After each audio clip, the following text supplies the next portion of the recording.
ഇന്നൊരു സിമ്പിൾ ചെമ്മീൻ ബിരിയാണിയുടെ റെസിപ്പി ആട്ടോ. പെട്ടെന്ന് ഉണ്ടാക്കാൻ പറ്റുന്ന ഒരു ബിരിയാണി. ഒരുപാട് ഇൻഗ്രീഡിയൻസിൻ്റെ ഒന്നും ആവശ്യമില്ല, പെട്ടെന്ന് ഉണ്ടാക്കാം. അത് എന്തൊക്കെയാണ് വേണ്ടതെന്ന് വെച്ചാൽ, ആദ്യം തന്നെ നമ്മൾ ചെമ്മീനിൽ മഞ്ഞൾപ്പൊടി, മുളക് പൊടി, കുരുമുളക് പൊടി, ഉപ്പ് പൊടി ഇതെല്ലാം കൂടി നല്ലതുപോലെ പുരട്ടി വെച്ച് ഒരമണിക്കൂർ കഴിയുമ്പോൾ അത് ഷാലോ ഫ്രൈ ചെയ്തെടുക്കുക. എന്നിട്ട് അത് പാനിൽ നിന്ന് മാറ്റി ആ പാനിലേക്ക് തന്നെ ഒരു 4 പച്ചമുളക്, ഒരു കഷ്ണം ഇഞ്ചി, ഒരു 5 അല്ലി വെളുത്തുള്ളി, ഒരു 2 സവാള, പിന്നെ ഒരു തക്കാളി കേട്ടോ, ഇതെല്ലാം കൂടെ ചേർത്ത് നല്ലതുപോലെ വഴറ്റുക. ഉപ്പും ചേർത്ത് വഴറ്റുക. ഇത് ഒരു തക്കാളി ആട്ടോ വലുത്, ചെറിയ തക്കാളിയാണെങ്കിൽ 2 എണ്ണം എടുക്കണം കേട്ടോ. ഇതൊരു 1/2 കിലോ ചെമ്മീനുള്ള ബിരിയാണിയാണ്. അപ്പം എന്നിട്ട് അത് നല്ലതായിട്ട് വഴണ്ടി വരുമ്പോൾ ഒരു 1/4 ടീസ്പൂൺ മഞ്ഞൾപ്പൊടി, 1/2 ടീസ്പൂൺ കുരുമുളക് പൊടി, 1/2 ടീസ്പൂൺ ഗരം മസാല ഇതെല്ലാം ഇട്ട് നല്ലതുപോലെ വഴറ്റി പച്ചമണം മാറിക്കഴിയുമ്പോൾ നമ്മൾ ഫ്രൈ ചെയ്ത് വെച്ച ചെമ്മീൻ ഇട്ട് കൊടുക്കുക. അതും നല്ലതുപോലെ ഇളക്കി യോജിപ്പിക്കുക കേട്ടോ. എന്നിട്ട് അതിലേക്ക് 2 ടേബിൾ സ്പൂൺ തൈര് ഒഴിച്ചു കൊടുക്കുക. അതും നല്ലതുപോലെ മിക്സ് ചെയ്ത് ഒരു 2 മിനിറ്റ് അടച്ച് വേവിക്കുക കേട്ടോ. അത് അപ്പോഴേക്കും നമ്മുടെ ചെമ്മീൻ മസാല റെഡിയായി.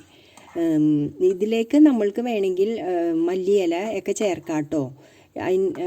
ഇഷ്ടമുള്ളവർക്ക് അത് ആഡ് ചെയ്യാം. ഞാൻ ഇപ്പോൾ ഇതിൽ ചേർത്തിട്ടില്ല, എൻ്റെ കയ്യിൽ മല്ലിയില ഇല്ലായിരുന്നു.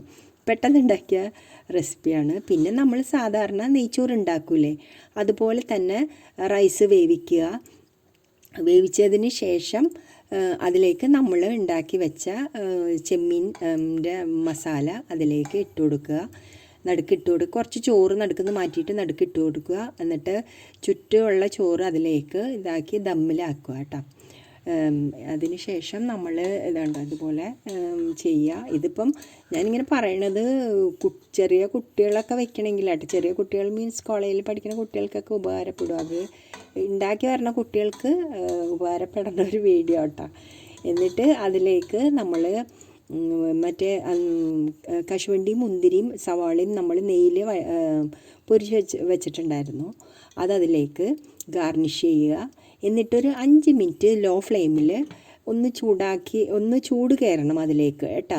എന്നിട്ട് 5 മിനിറ്റ് കഴിയുമ്പം ഫ്ലെയിം ഓഫ് ചെയ്യാം. പിന്നെ എപ്പോഴാണോ നമ്മൾക്ക് കഴിക്കേണ്ടതെന്ന് വെച്ചാൽ കഴിക്കാവുന്നേ ഉള്ളൂ. ഇത് അങ്ങനെ ഒരു അടിപൊളി ബിരിയാണി കേട്ടോ. സംഭവം സിമ്പിളാണെങ്കിലും നല്ല ടേസ്റ്റിയാണ് കേട്ടോ. അപ്പം ഈ റെസിപ്പി എല്ലാവർക്കും ഉപകാരപ്പെട്ടു എന്ന് വിചാരിക്കുന്നു.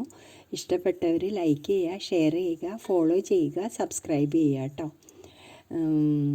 ഇനിയും ഇതുപോലെയുള്ള ചെറിയ ചെറിയ കുട്ടി റെസിപ്പി ആയിട്ട് വരുന്നതായിരിക്കും. Okay, thank you, by.